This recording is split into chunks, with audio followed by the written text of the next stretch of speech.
Halo semuanya. Oke, di sini kami berdua akan menjelaskan sedikit mengenai bisnis yang akan kami bangun dan kami kembangkan. Sebelum dari itu, perkenalkan, nama saya Junario Arhanto Fadi, biasa dipanggil Aryo, dengan NIM 2502020323, dan teman saya. Oke, dan saya Claudius Bayu Gianto Saputra Jalu, biasa disapa Bayu, dengan NIM 2502020305. Oke. A few moments later. Oke, yang pertama itu ide usahanya, yang dimana itu kami ingin mengembangkan toko baju kaos khusus atau toko baju kaos Gen Z lah, yang bernama Gen Z. Ya, Asik. gitulah. Yang menjual kaos dengan desain minimalis, estetik, streetwear, serta kata-kata yang relevan dengan gaya hidup Gen Z sekarang.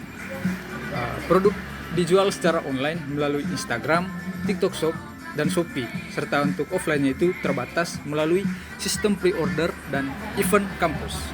Oke, Alasan kami memilih Mantap. usaha ini itu, yang pertama, kaos merupakan fashion basic yang selalu dibutuhkan, baik dari umur berapapun, baik dari yang kecil sampai dewasa, anjay, dari remaja sampai dewasa.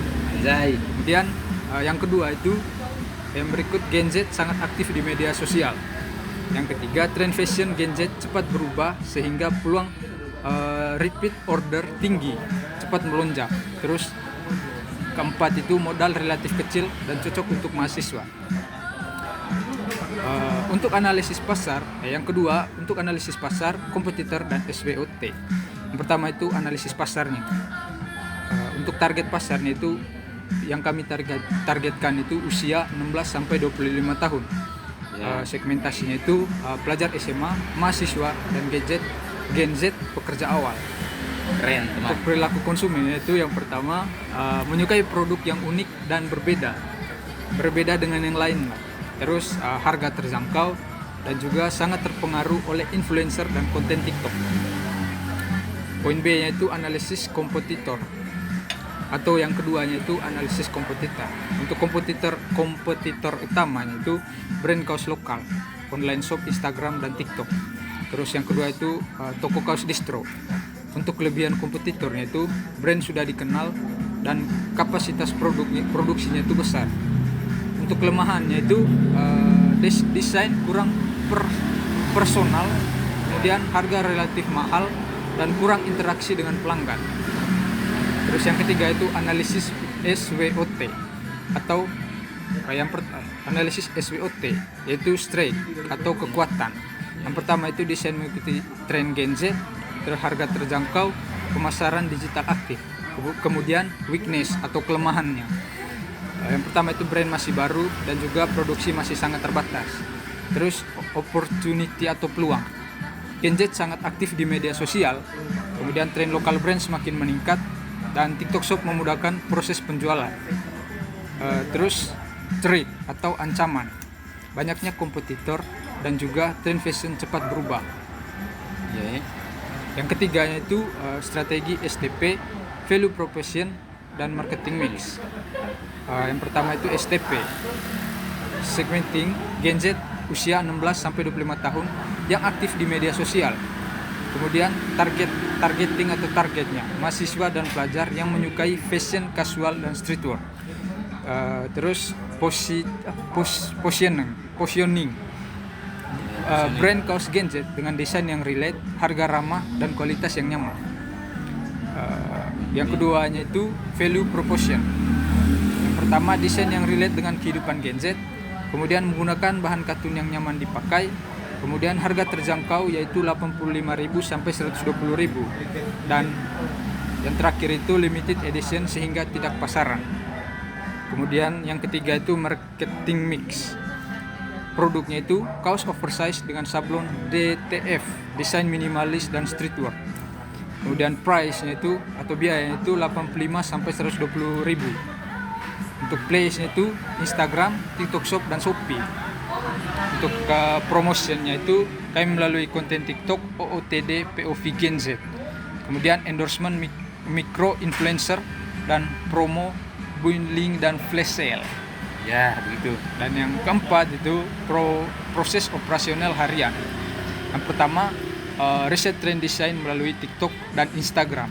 Yang kedua, pembuatan desain kaos menggunakan Canva atau Corel. Yang ketiga itu produksi kaos ke konveksi. Yang keempat, quality control produk. Yang kelima, upload konten promosi harian. Yang keenam, menerima order dan pembayaran. Yang ketujuh, packing dan pengiriman produk. Dan yang ke-8 itu layanan pelanggan melalui WhatsApp dan DM. Dan yang kelimanya itu atau yang berikutnya itu akan dijelaskan oleh teman saya yaitu Bayu sendiri. Baik, teman saya Aryo, untuk waktu dan kesempatan yang telah diberikan kepada saya. Dari untuk poin yang kelima itu adalah rencana keuangan 3 tahun. Yang poin pertama atau A itu modal awal. Untuk kebutuhannya itu produksi awal 50 PCS dengan biaya 3 juta. Berikut desain branding dengan biaya 500.000. Promosi awal dengan biaya 500.000 juga. Dan yang terakhir total modal awal yaitu sebesar Rp 4 juta. Untuk yang poin kedua atau yang ke B, proyeksi pendapatan. Untuk yang pertama itu harga rata-rata yaitu 100.000.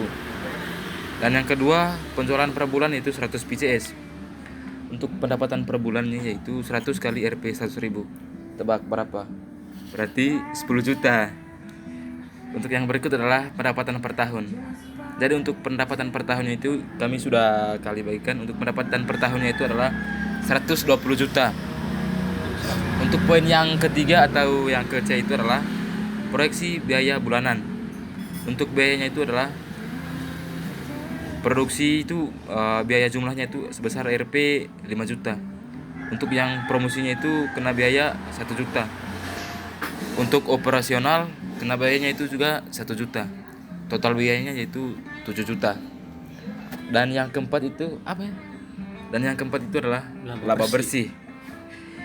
Oke, jadi yang laba bersih ini pendapatan dikurang biaya. Rp 10 juta dikurang 7 juta berarti sama dengan berapa? 3 juta per Ya, bulan. 3 Maka juta hasil per kami bulan. itu untuk pendapatan dikurangi biayanya itu sebesar 3 juta per bulan. Iya. Lanjut. Oke, untuk poin yang berikut adalah atau poin yang ke E, terakhir dari nomor 5 ini, break even point, singkatan dari BEP. Modal awalnya itu adalah 4 juta dan untuk laba per bulannya 3 juta. Di mana break even point ini tercapai kurang lebih selama 2 bulan. Untuk poin yang ke-6, risiko dan strategi mitigasi. Untuk risikonya itu tren cepat berubah. Untuk strategi mitigasinya riset tren secara rutin. Yang berikut, penjualan menurun. Strateginya promo dan kolaborasi. Risiko kompetitor banyak, strategi mitigasinya membangun branding yang kuat. Yang berikut, risiko produksi terlambat. Untuk strategi mitigasinya memiliki 2 supplier. Oke. Jadi untuk poin yang ke-7, ringkasan eksekutif. Gensti merupakan usaha toko kaos yang menyasar pasar Gen Z dengan desain yang relevan, harga terjangkau, dan strategi pemasaran digital yang kuat. Dengan modal awal yang relatif kecil, potensi pasar yang besar, serta strategi yang tepat, usaha ini memiliki peluang yang berkembang dan menghasilkan keuntungan yang berkelanjutan. Oke, mungkin itu saja yang sudah saya sampaikan materinya. Oke, itu saja sedikit mengenai penjelasan mengenai apa? Mengenai ide dan usaha. Mengenai ide dan usaha yang kita ingin bangun. kami bangun dan kami kembangkan. Oke, itu saja dari saya dan Bayu. Kami ucapkan terima kasih. Sekian dan terima Oke, kasih. baik. Jadi video ini juga kita target untuk Gensti yang suka kaos yang bagus lah. Gitu ya, kurang lebihnya. Ya, begitulah. Oke. Oke, mungkin itu saja dari kami. Sekian dan terima kasih. Kopi dulu, kopi. Kopi dulu. Cheers.